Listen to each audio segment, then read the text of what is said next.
All right, we'll use the mic. Hello, everyone. Good morning. Thank you so much for making the time. So if you saw Daniel's awesome Pokemon demo and you want to run it completely locally without paying for your OpenAI API endpoint, that's this talk. Okay, cool. So, hi, so I'm Nicole. I'm the co-founder of Homebrew. We've built several products, which we'll share shortly, but I'll let my colleague also introduce herself. Hi, I'm Gabrielle, and I'm also a core team member at Homebrew. Yeah, so what is Homebrew? Well, we're an AI research lab. Our goal is to build human augmenting AI that runs on energy efficient hardware, mostly GPUs. But most people know us for Jan, which is a on-device co-pilot that's been downloaded over 1 million times. And then we recently also launched a preview for Cortex, which is what we're talking about today. You can think of it as an OpenAI compatible engine that also powers Chan. We also spend a lot of our time doing foundational model research. So at the moment, a lot of our LLM researchers are working on Llama 3 Speech, a small native speech and text model, and some other experiments. And we run all of that actually on underlying hardware that we own and operate. So we have what we call Xanadu, which is our regional clusters, our regional GPU clusters that we actually run and operate. Next. Okay, so why local AI? Why should we as JavaScript developers care about local AI?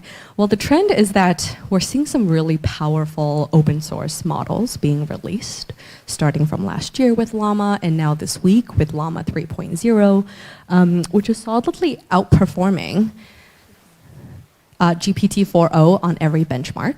And the overall trend we expect is that users will shift towards local model usage, right? Because when you quantize it in 8B, 70B quantizations, it can actually fit on your computer.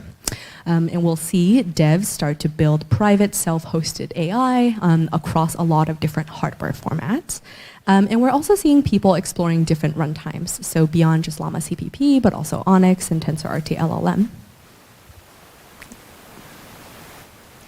Okay, and a lot of these models are small, but they're rapidly improving. So the y-axis is one of the most popular performance perfs for evaluating the intelligence of AI models. And then the x-axis is how many parameters a model has, how big a model is.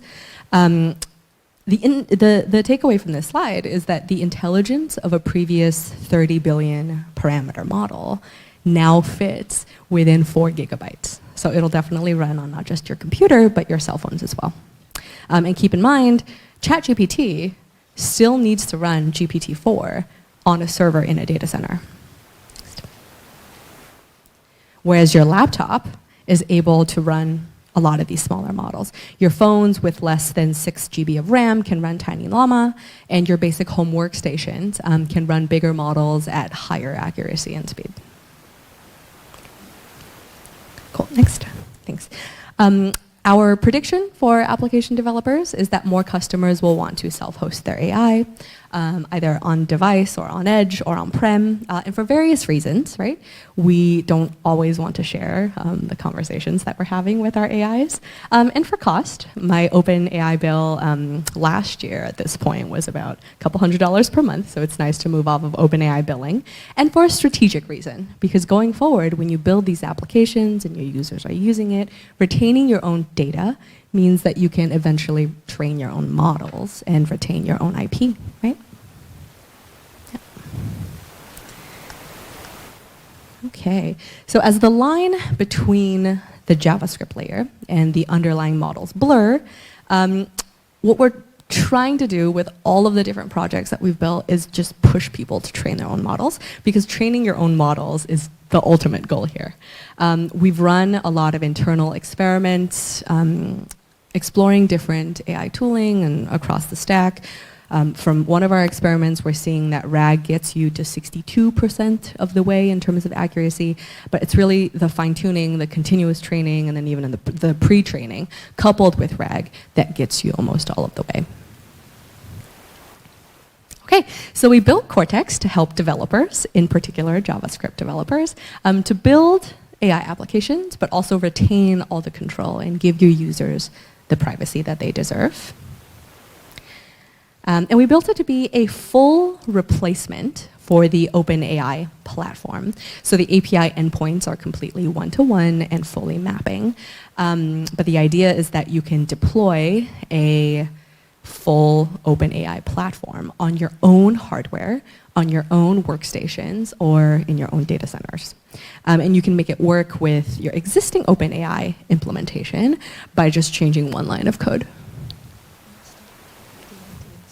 Right. So yeah, we see that a lot of you guys have your laptops. So if you wanted to install and follow along, Gabrielle is going to take you through a live demo, interleaved throughout the slides. Okay, are we here? Yeah, so why use Cortex? Well, we help you scale from local development to prod. The idea is that you build once, but you can deploy it to any hardware for your users using any device on-prem or on edge. And it doesn't just run Llama CPP, it also runs TensorRT LLM, so it hyper accelerates for NVIDIA GPUs and Onyx runtime as well. So it scales really well across multi-GPU or multi-node infrastructure. And it integrates with Hugging Face Model Hub, so you can expand your model offerings to the tens of thousands of models that are currently on Hugging Face. Okay, so Cortex is currently in preview. Expect it to be kind of unstable. We're rapidly improving the syntax. We really appreciate any feedback you guys would have. Oh, right, and it's fully open source. I think it's under Apache 2.0 license at the moment. Okay, okay, cool. So now we'll do the demo. I'll hold the mic. Right, and as Gabrielle does the demonstration, I'll talk about what's happening at the hardware level. Yeah, so if you were following along, hopefully your NPM installation is done. Otherwise, just I'll demo it. So yeah, what we're going to do is to just run, I've already installed it, so if I run Cortex SO, sorry, Cortex, my bad. The NPM package is Cortex SO, but the command is Cortex. So you see our very helpful help page here, and what we're going to do is to pull a model. So I'll run Cortex pull Mistral, for example.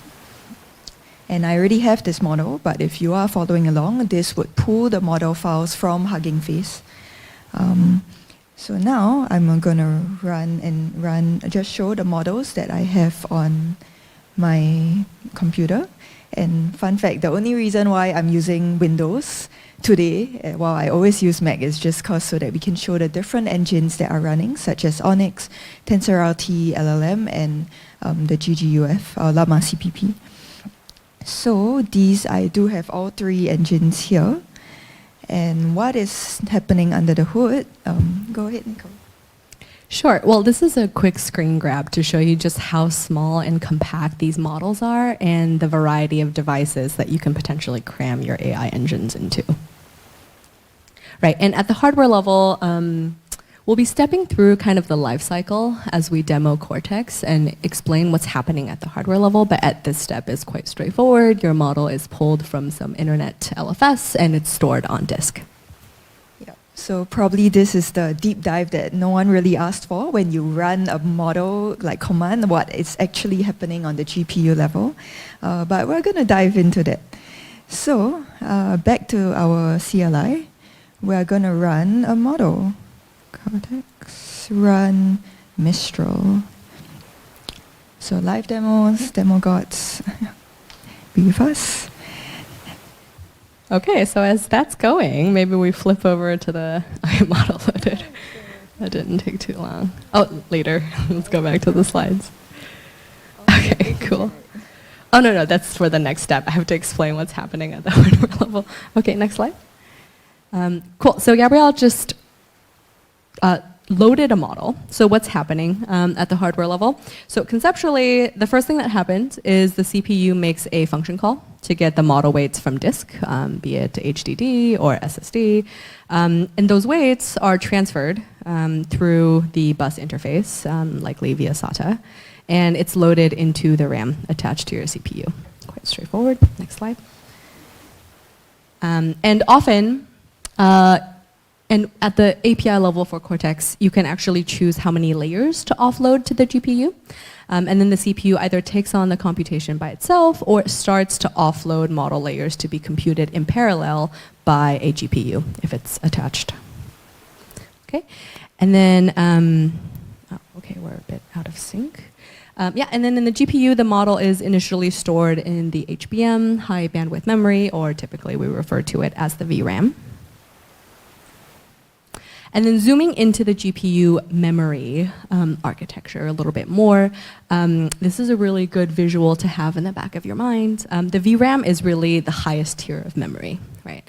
The data there, stored there, is still very far away from your end compute registers that's doing all of the AI computing. And so a lot of optimization techniques that we know, like flash attention, they actually push more and more of this data to be stored closer to the registers. And it turns out that it's actually still faster to do more compute further down than it is to do a lot of I/O from the further up VRAM HBM layer. Okay, so now that we've loaded the model, just gonna run about cats and JavaScript. Shout out to cats and JavaScript. Okay, so this is running Llama CPP engine, right? So it's probably using just your CPU. Yeah, okay, cool. We'll show you guys the other engines and you guys can kind of cross-compare the speedups that we get across the different engine alternatives. Let's go back. Yep, cool. And as we shared in the beginning, we built this to be fully compatible with OpenAI platform. So on the left, you'll see that the curl request is the same. And on the right, it's equivalent to OpenAI-node, which is the JavaScript client, and you can replace it with just one line of code without changing any other lines. Okay, cool. So next slide. Yeah, so Gabrielle just sent an inference request to the GPU, right? So what is actually happening, or sorry, to the CPU, GPU. What's actually happening at the hardware level? Well, first, next slide. The GPU tokenizes the words into embeddings, and then it executes the transformer layers, which is usually done in parallel, and it makes an array of predictions. Okay. The final prediction, i.e. the next word that your LLM spits out, is done by the CPU. A response is then generated for the user, and yeah, here I tell a joke. Decimals have a point. Okay. Yeah, so that was using Llama CPP. Now we're going to run it on TensorRT LLM, which is specifically for NVIDIA GPUs. So Cortex run Mistral TensorRT LLM.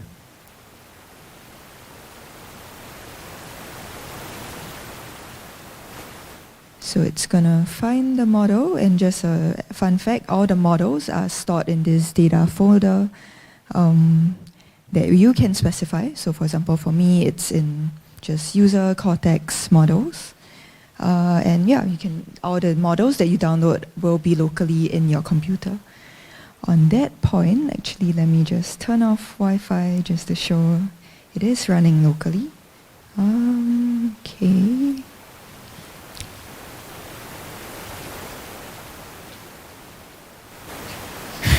Yes. Oh man, okay, let's try Onyx then. Cortex run Mistral. And if you do want to go down the debugging route, I'm not going to do that, but you do have all the logs also in this folder. So yeah, feel free to ping us on Discord. Okay, tell me. Docs.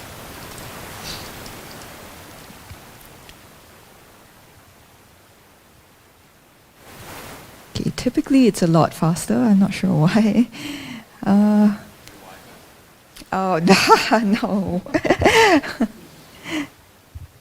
Okay, maybe we'll give it a second, and then we can wrap up the slides in the meantime. Okay, cool. So we usually really, so why are we doing it on TensorRT LLM and Onyx, right? TensorRT LLM, if you guys know, it's built by NVIDIA. It compiles models into a NVIDIA GPU-specific execution graph, the CUDA execution graph, which just highly optimizes computation for their tensor cores, their CUDA cores, and how they manage the memory latency. And then just very quickly, we typically love to show these cheat sheets that we made of the entire inference ecosystem. I think typically when we operate at the application level, it feels very black box and there are so many options. So we kind of mapped out what is happening at every layer in the options that you have across inference runtime, hardware SDKs, and the underlying machines. And of course, we started off working with Llama CPP, and now we've expanded to Onyx Runtime and TensorRT LLM. And we chose that because those tend to scale a bit better across setups where you have multiple GPUs or even multiple server nodes. Okay, yeah, we can skip this. Yeah, and this is the Qualcomm ecosystem, the Intel stack, which is also really cool, and then finally the AMD stack. Cool, nice. Yeah, so again, Cortex is in preview. As you can see, sometimes it's a little bit flaky, and there's a lot of hardware level troubleshooting that we typically do. So yeah, if you guys are interested, the docs are at cortex.so, or you can just type cortex-h. And then finally, thank you guys for taking the time. No? Okay. Demo gods are not happy with us today. Go to the last slide. Cool, yeah, thank you guys. Feel free to DM us. Feel free to DM us at our new Twitter if you guys would like an onboarding or if you encounter any issues. Thank you very much for the sharing. Thank you very much.